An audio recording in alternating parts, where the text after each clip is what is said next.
So once again, welcome back, my dear student of standard ninth, and today we will finish our civic section, of course, chapter number 12, and that I am going to cover in the two parts. Just a minute. Okay, so let's begin. Friends, today chapter is very knowledgeable from politics point of view. I know politics किसी को अच्छी नहीं लगती है. These leaders used to give such kind of suggestion, advice. They even don't know what to say. तो politics किसी को अच्छी नहीं लगती थी, इवन मुझे भी अच्छी नहीं लगती थी, but it's a very interesting topic. हमको ये सिस्टम एनी हाउ समझना होगा because we are the part of it. In future आप भी वोटर्स बनोगे और किसी ना किसी पार्टी को वोट दोगे.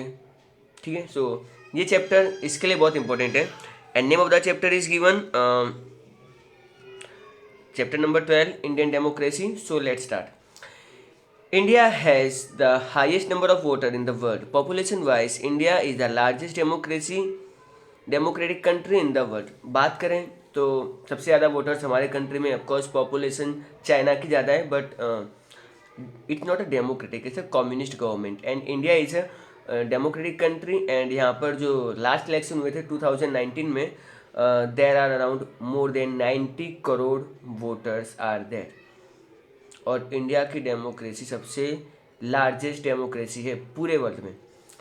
This amazing democracy is more than 6 decades old. अभी तो 7 हो गया है. During this period in India there has been many political upheavals and up and downs. The Indian democracy is sustained due to the dedication for insight of its citizen. We shall study in detail the characteristic features and Indian democracy. So friends, here we are going to see कि हम लोगों ने अपने politics में बहुत सारे up and down देखे. Okay, और कैसे हमारा डेमोक्रेसी अभी तक कामयाब रहा. है ना. देर आर सर्टेन कंट्री जिनकी डेमोक्रेसी नहीं चल पाई, बट हमारे कंट्री की डेमोक्रेसी ठीक ठाक चल गई. ये सब कैसे हुआ, हमारा डेमोक्रेटिक सिस्टम कैसे काम करता है, all this things are we are going to cover in this session. Now, election in democracy. Friends, जहाँ पे भी अगर डेमोक्रेसी होगी ना, वहाँ पे इलेक्शन होने चाहिए. और इलेक्शन कुछ कंट्रीज में इलेक्शन सिर्फ नाम के इलेक्शन होते हैं. ओके, बट जो रियल डेमोक्रेसी होती है ना, उसमें जो इलेक्शन होता है इट्स कम्प्लीटली ट्रांसपेरेंट. एंड वो ट्रांसपेरेंट इलेक्शन जो होते हैं वो गवर्नमेंट बनाते हैं, और वो गवर्नमेंट फिर हमारे लिए काम करती है. हम लोग खुद अपना एक रिप्रेजेंटेटिव गवर्नमेंट में रखते हैं और वो हमारे लिए वर्कआउट करता है. ये पुराने ज़माने के राजा महाराजाओं जैसा सिस्टम नहीं है, ये एक अलग ही सिस्टम है. Now, in the world many countries have democracy. So many countries have democracy, as I told you. In spite of democracy, there exists a difference in the governance of this country. देखो, हर government का अलग अलग काम करने का तरीका है. सी, India में तो कम्प्लीटली डेमोक्रेसी है एंड ट्रांसपेरेंट डेमोक्रेसी है, लेकिन हमारी कंट्री थोड़ी स्लो है. वो इतना जल्दी रिस्पॉन्ड नहीं करती है, specially about the judiciary system and all that. If you compare Pakistan, तो उसका तो कंपेरिजन भी बनता नहीं है, बट एनी हाउ वहाँ पे सिर्फ नाम के प्राइम मिनिस्टर होते हैं, चलते तो आर्मी की है. ओके, टॉकिंग अबाउट रसिया में डेमोक्रेसी है, बट सबको पता है कि सिर्फ नाम की डेमोक्रेसी है. Vladimir Putin, I like that man. Reason, क्योंकि वो अपने कंट्री के बारे में सोचता है. ओके, एंड इतने बड़े कंट्री को संभालना, एंड जो पूरे वर्ल्ड में सबसे बड़ा कंट्री है, it not an easy task. That's why people का सपोर्ट भी है उनको. In a democracy the voter cast is own vote, है ना. तो डेमोक्रेसी में क्या होता है, हम लोग वोट देते हैं. The right to vote remains the same in each democratic through the government countries governance में भी वेरी. देखो, गवर्नमेंट के काम करने के तरीके बदल सकते हैं, लेकिन जो वोटर्स का जो वोटिंग राइट है वो दुनिया में लगभग सेम ही है. The democracy thrives through the voting process of the voters during the election. ठीक है, सो ड्यूरिंग द इलेक्शन हम लोग अपना वोटिंग पावर का यूज़ करते हैं. Our country has the parliamentary system. Parliament is a nation institution represent of the people. So हमारा country parliamentary democracy है. हमारे यहाँ पे एक पार्लियामेंट है जहाँ पर हम लोग अपने रिप्रेजेंटेटिव्स को भेजते हैं जो अपनी गवर्नमेंट फॉर्म करते हैं. There are other forms of government also presidential, but वो हमारे अभी टॉपिक में जब आएगा तो मैं आपको थोड़ा एक हिंट दे दूंगा उसके बारे में। ना आगे बढ़ते हैं। Our country has a parliamentary system. Parliament is the national institution represent the people. The Parliament of India consists of the President, Vice President, Rajya Sabha and Lok Sabha. This thing we already studied कि हमारा parliament system में एक parliament है, लोकसभा है, राज्यसभा है, president है and vice president है।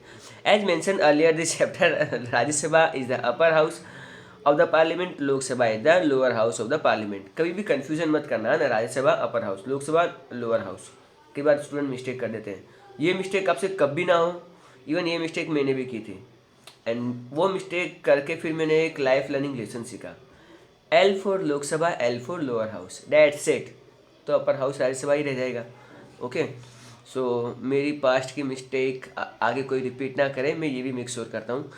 The state of the legislative assembly, state की भी अपनी एक लेजिस्लेटिव असेंबली होती है, उनकी भी एक पार्लियामेंट होती है। Some state have legislative council, जैसे कि राज्यसभा होता है सेंट्रल लेवल पे, वैसे सब जगह हर स्टेट में राज्यसभा नहीं होता है।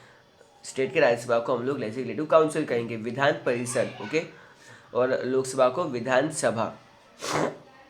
अब vote at the centre of forming the Rajya Sabha, Lok Sabha and legislative assembly, legislative council. और सबके मेन फोकस में कौन होता है? आम नागरिक होते हैं। Second last line, in our country all the governing body are elected through voting, thus democracy is realise by election.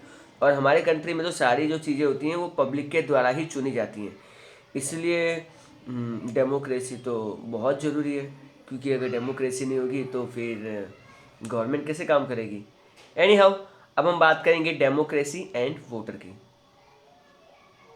So here ending of our first slide, now second slide. Second slide looks good, slim trim भी है। Any how, democracy and voters. So let me go through the first two lines. A voter is a very important in democracy. Our country has universal adult suffrage. A person of 18 years of age and above who is enlisted in the voter list can cast a voter. यहाँ पर देखो ऐसा कहा गया है कि voter democracy में बहुत इंपॉर्टेंट होता है, और हमारा कंट्री एक एडल्ट यूनिवर्सल सफ्रेज फॉलो करता है। इसका मतलब क्या है कि जो भी 18 ईयर्स से ऊपर है वो अपना वोट डाल सकता है, चाहे वो कोई भी सेक्स से बिलोंग करता हो, मेल हो, फीमेल हो, या थर्ड कैटेगरी से भी है, ये इवन इलेक्शन भी लड़ सकते हैं। ओके, सो मेक श्योर कि आपका नाम वोटर आईडी लिस्ट में होना चाहिए। 18 ईयर्स होता है, आपको एक फॉर्म फिलअप करना पड़ता है। इलेक्शन की एक वेबसाइट भी है जहाँ पे आप अपना नाम रजिस्टर करोगे, आपका वोटिंग नाम, आपका नाम फिर उस लिस्ट में चढ़ जाता है, आपको इलेक्शन कार्ड भी मिल जाता है। अदरवाइज आप फिजिकली भी जाके अपने नज़दीकी इलेक्शन कार्ड में जाके अपना नाम करवा सकते हो। When ever there is a changes in the address, आपको वो चेंजेस भी वहाँ पे करवाने होंगे।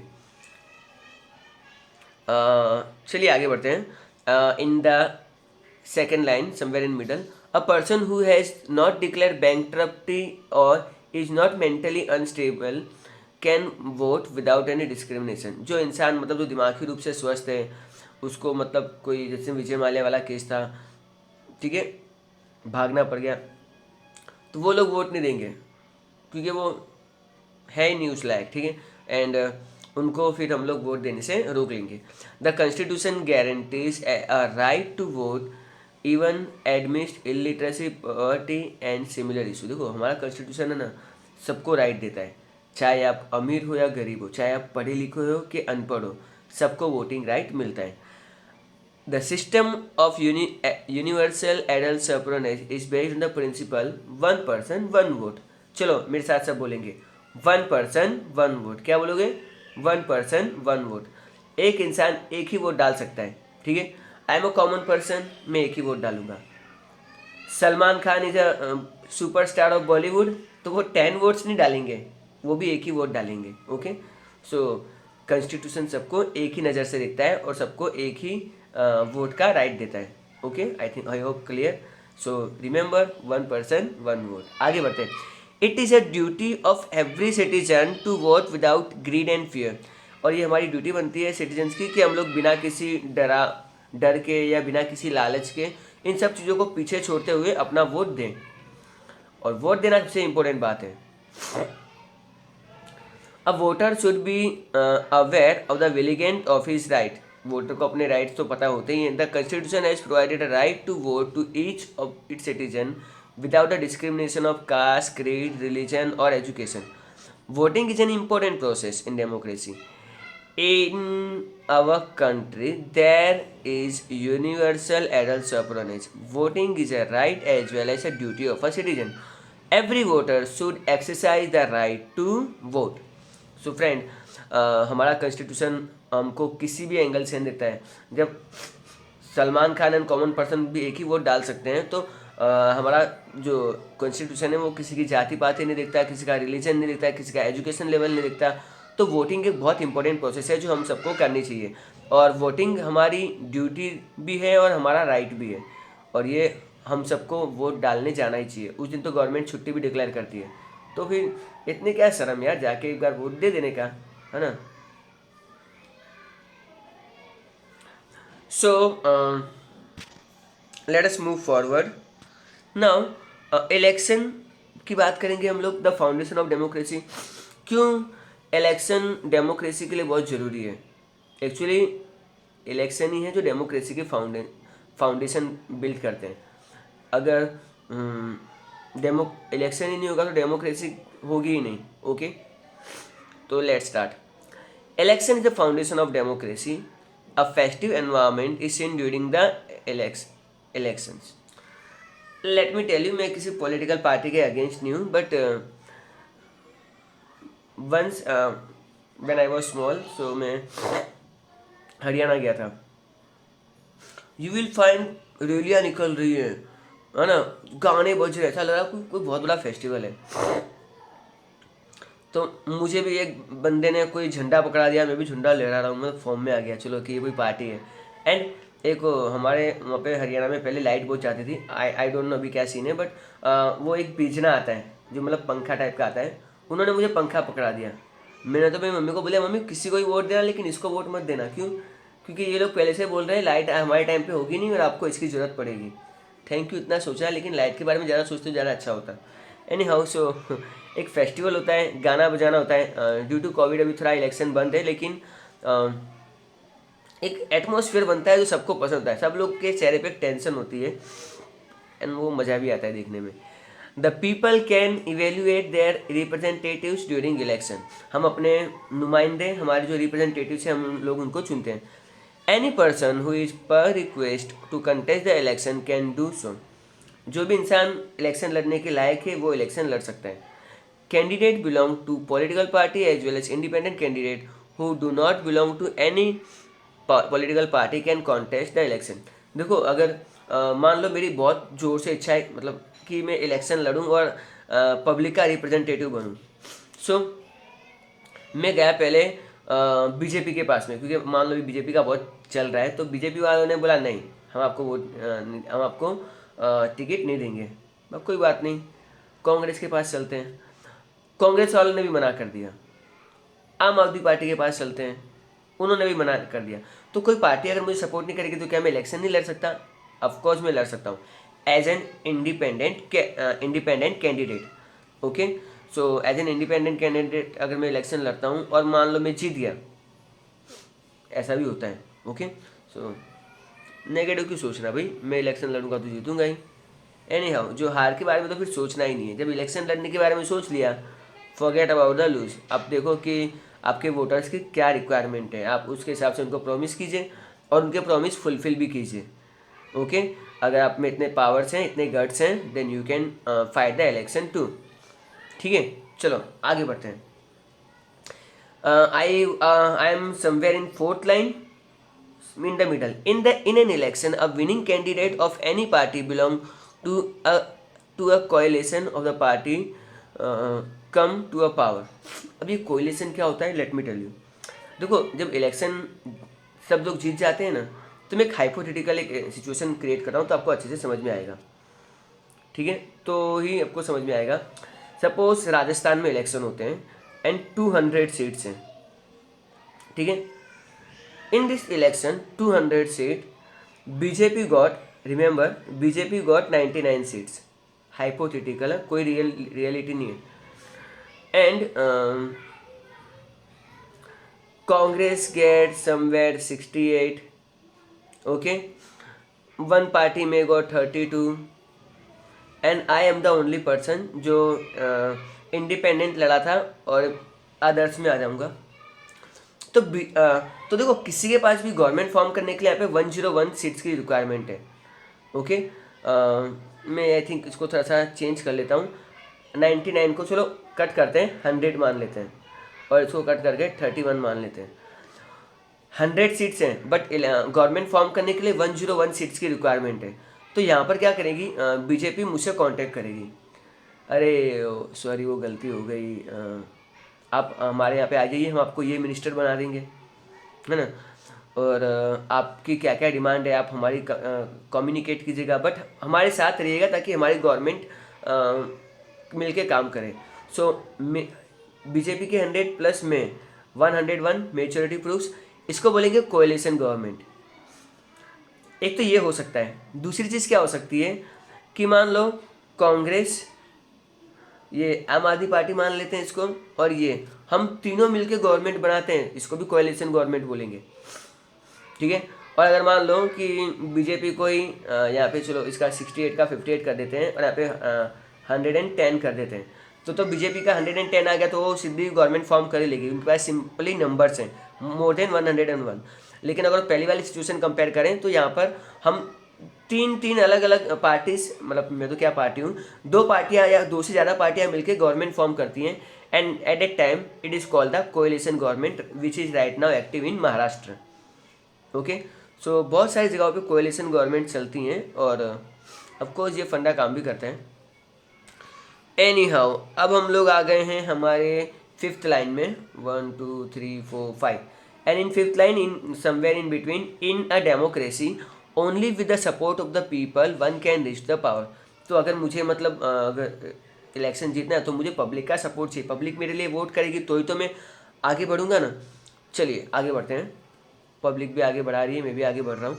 इन our democracy parliament is an apex body and the basic foundation block in the gram panchayat. सो ये तो हम लोग जानते हैं कि डेमोक्रेसी में पार्लियामेंट सबसे इम्पोर्टेंट होता है और इसकी शुरुआत बहुत ही बेसिक लेवल से गांव से ही शुरू हो जाती है। Election are held in the institution of the self government like the gram panchayat, taluka panchayat and district panchayat, जो हम लोग ऑलरेडी स्टैंडर्ड 6 में पढ़ चुके हैं। Candidate in this institute local self government are chosen through election. सभी जगह ट्रांसपेरेंट इलेक्शंस होते हैं। Election are conducted in municipality, in towns, in municipal corporation, in cities, and election is a life line of a nation democracy. Okay, अगर आप गांव में रहते हो तो आपके इलेक्शन कंडक्ट करवाएगा ग्राम पंचायत में, अगर आप कोई टाउन में रहते हो तो म्यूनसिपालिटी इलेक्शन होगा, अगर आप सिटीज़ में रहते हो जैसे कि मैं अहमदाबाद में रहता हूँ तो म्यूनसिपल कॉर्पोरेशन आपके इलेक्शंस देखेगा। आई होप ये सब कुछ क्रिस्टल क्लियर हो गया आपको। एनी हाउ, चलो आगे बढ़ते हैं। नाउ मूविंग टूवर्ड्स, चलो ठीक है, election are very important for the political party as well as candidates. तो पॉलिटिकल पार्टीज के लिए भी बहुत जरूरी है क्योंकि देखो एक पार्टी को बहुत ज़्यादा सीट मिली मतलब उसका अभी टाइम चल रहा है, अभी बीजेपी का टाइम बहुत बढ़िया चल रहा है। Election is a barometer of democracy and जैसे कि हमको बुखार आता है तो हम लोग नहीं, और डॉक्टर हमारे मुंह में ठूसते हैं 103 बहुत आउच है, इंजेक्शन ले ऊपर से, नहीं लोग डर जाते हैं इंजेक्शन सुन के। बट एनी हाउ, तो इलेक्शन एक तरह से बताता है कि हमारा डेमोक्रेसी कैसे काम कर रहा है। Election provide an opportunity to a voter to evaluate the contesting candidates. अब मान लो मैं राजस्थान वाला एग्जांपल ले रहा हूँ और मैंने अपने एरिया में अच्छे से काम किया, मैं हर संडे को पब्लिक की मीटिंग करता हूँ अलग अलग जगहों पे जाके, और मैंने एक मेरे घर के आगे ड्रॉप बॉक्स लिख मतलब इंस्टॉल कर रखा है। मेरे एरिया के किसी भी कैंडिडेट्स को कोई भी प्रॉब्लम है ना, वो उसमें जाके लेटर डाल सकता है, और मेरा अगर मेरा काम होगा, मेरा काम या तो उनको पसंद आएगा या पसंद नहीं ना भी आए, अगर पसंद आएगा तो वो फिर मुझे नेक्स्ट टाइम जब मैं इलेक्शन लड़ूंगा तो मुझे ही वोट देंगे, और अगर मैं नेक्स्ट टाइम अच्छा काम नहीं करूंगा तो मेरी जगह किसी और को सिलेक्ट कर लेंगे। It is a universal truth. Okay, तो इलेक्शन ये एक तरह से मतलब एक फैसिलिटी देता है हर वोटर्स को कि आप देखो कि आपके कंटेस्टेंट ने क्या किया, है ना। लेकिन इतना सब कुछ हम लोग नहीं सोचते हैं। इंडिया में तो भाई अलग ही लेवल पे इलेक्शन होते हैं, धर्म जाति पाति इन सब चीज़ों पे ही। तो थोड़े पढ़े लिखे हो तो थोड़ा माइंड से हमको इवेल्युएट करके चीज़ें करनी चाहिए। Election usher a new political setup and political waves. Political wave होती है, for example right now West Bengal में भी इलेक्शन होने वाले हैं, लेकिन पॉलिटिकल वेव्स क्या है कि ममता बनर्जी को अब हमको सीएम नहीं चाहिए। तो इसका एडवांटेज कांग्रेस भी उठा सकती है, बीजेपी भी उठा सकती है ना। और बहुत सारी पार्टी हैं जो सोचते हैं कि चलो गंगा बह रही है हाथ धो लो, मतलब वो तो उनको तो कोई पसंद कर नहीं रहा है, इनको कोई वोट देगा नहीं, तो क्यों ना हम लोग अच्छे से अपने आप को प्रेजेंट करें और हमको जो पार्टी जो अच्छी तरीके से चीज़ें इंप्लीमेंट कर पाती है वही जीत जाती है। Election gives a picture of a country of a social and economical environment, है ना। वहाँ का एनवायरनमेंट कैसा है, वहाँ का समाज कैसा है, वहाँ की परिस्थिति क्या है, वो सब इलेक्शन हमको बता ही देता है। Election decide the future of the government. Election ये बताता है कि आगे फ्यूचर में कौन सी गवर्नमेंट काम करेगी। Election are contested in by political party, ओ भाई नहीं गलत हो गया, and independent candidates as well as the coalition of the political party. Election में सबकी पोल खुल जाती है भी किसने कितना काम किया है और आगे किसका टाइम आएगा, है ना। तो any how somewhere in the 1 2 3 4 5 fifth line थोड़ा लास्ट पार्ट में, in parliamentary democracy the party and the coalition party having the majority of the winning candidate form the government and comes in the power। तो मैंने अभी example दिया, अगर BJP की 110 seats आ गई थी तो वहाँ पे वो लोग अब डायरेक्टली अपना पावर्स में आ जाएंगे, लेकिन अगर किसी के पास भी फुल नंबर नहीं है तो फिर मिलके गवर्नमेंट फॉर्म की जाती है। The power is obtain as well as maintain by the support of the people. तो पब्लिक का सपोर्ट तो होता है। Election is the soul of the democracy and it is essential that it is transparent. ठीक है, देखो election होने चाहिए और इलेक्शन ट्रांसपेरेंट होने चाहिए, फेयर होने चाहिए, तो ही हम लोग बोल सकते हैं कि डेमोक्रेसी प्रॉपरली काम कर पा रही है। ओके, अब देखो इलेक्शन हुआ, इलेक्शन होता है, अगर जो पिछली बार जो पार्टी जीती थी, जैसे कि 2014 में नरेंद्र मोदी गवर्नमेंट बीजेपी की गवर्नमेंट जीत गई थी, 2019 में वो फिर से चूज हो गई, तो इससे हमको क्या पता चलता है कि पब्लिक ओपिनियन ऐसा है कि गवर्नमेंट ठीक है, हम लोग इसको सेकेंड चांस दे सकते हैं। ओके, बट 2009 में कांग्रेस पार्टी विनर थी, लेकिन 2014 में फिर कांग्रेस पार्टी को विनर नहीं बनाया गया, बीजेपी को विनर बनाया गया। क्यों? क्योंकि पब्लिक जो थी, पब्लिक ओपिनियन वो कांग्रेस के अगेंस्ट में था। ओके, सो यही सब चीज़ें होती हैं। So this is our last topic of the day, so let's get started. Public opinion in democracy. So let me go through the first paragraph and then I will explain thoroughly. We have a democratic country. A candidate who wins the election represents the people. The representative system of the ruling party would like to regain and retain this power. To regain and retain its power, it becomes essential for the political party to connect with the people. To maintain and run the government, it becomes essential to consider public opinion and through the framing policy or for various questions pertaining to many problems. Public opinion is highly essential for political party, representative and organization. Collective public opinion is extremely important in democracy. पहली बात तो मैं कुछ चीज़ बताता हूँ कि जो party election जीतती है उसे हम लोग कहेंगे रूलिंग पार्टी, और जो पार्टी इलेक्शन हार जाती है वो होती है अपोजिशन में। अब जो कैंडिडेट होता है ना, वो या तो अपनी पार्टी को रिप्रेजेंट करता है और वो चाहता है कि वो फिर से इलेक्शन लड़े। हाइपोथेटिकल एग्जांपल, मान लो आम आदमी पार्टी ने मुझे इलेक्शन में आम आदमी पार्टी की तरफ से इलेक्शन लड़ रहा हूँ और आम आदमी पार्टी ने मुझे नेक्स्ट टाइम सीट मतलब इलेक्शन लड़ने के लिए मना कर दिया और मुझे अपनी सीट कैंडिडेट भी नहीं बनाया, तो एज एन इंडिपेंडेंट कैंडिडेट भी मैं इलेक्शन लड़ सकता हूँ। और अगर पब्लिक जानती है कि भाई मैंने बहुत अच्छा काम किया, तो पब्लिक मुझे दोबारा वोट देगी। It doesn't matter for them कि मैं कौन सी पार्टी से बिलोंग करता हूँ, since I am the person जो उनकी हेल्प कर रहा था, उनके लिए प्रॉपरली वर्क कर रहा था। तो ये सब चीज़ें भी इलेक्शन में होती हैं और सभी चीज़ें यही चाहते हैं कि हम लोग पब्लिक के साथ कनेक्ट रहें, पब्लिक के से मेलजोल बढ़ा के रखें, क्योंकि अगले इलेक्शन में भी तो शक्ल दिखानी होती है ना। सो इस टाइप की चीज़ें होती हैं। तो पब्लिक ओपिनियन आपके फेवर में होना बहुत ज़रूरी है in democratic system. Now let us go to the last paragraph of the today session. Strong and organized public opinion is very important in democracy. Malfunctioning of the government can be represented through the public opinion. Public opinion helps in creating a condition where the government cannot afford the misrule or neglect the country.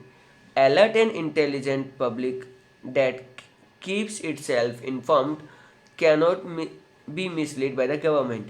Various mediums in the modern times have proved to be very important in creating a public opinion. Let us obtain detailed information of these mediums. देखो, आप हर democracy में चाहते हो कि आपका जो opinion है public में वो स्ट्रांग हो। कई बार इसको जानबूझ के ना खराब किया जाता है। अब मान लो एक लीडर है, बहुत अच्छे से काम कर रहा है, लेकिन उनके बारे में झूठी झूठी इन्फॉर्मेशन भी फैलाई जाती है ताकि उसकी इमेज खराब हो सके और वो इलेक्शन ना जीते। तो कई बार ये सब चीज़ें भी होती हैं जो हमको निगलेक्ट करनी चाहिए। कई बार कुछ चीज़ें ऐसी होती है पब्लिक ओपिनियन जो लोगों को गाइड की जगह मिसगाइड भी करती है। ऐसी बहुत सारी ओपिनियन देने वाली इंस्टीट्यूशन है जो अभी हम लोग नेक्स्ट सेशन में पढ़ेंगे। ओके, सो आई होप आज का सेशन जो आपको अच्छे से समझ में आया होगा। And of course be with me with the part 2। Part 2 is going to be very very crucial, बहुत इंपॉर्टेंट है जिससे पार्ट 1 था। आई होप स्टूडेंट आपको ये सेशन बहुत ही अच्छा लगा होगा, समझ में आया होगा। So at last thanks for listening me and as always bye everyone.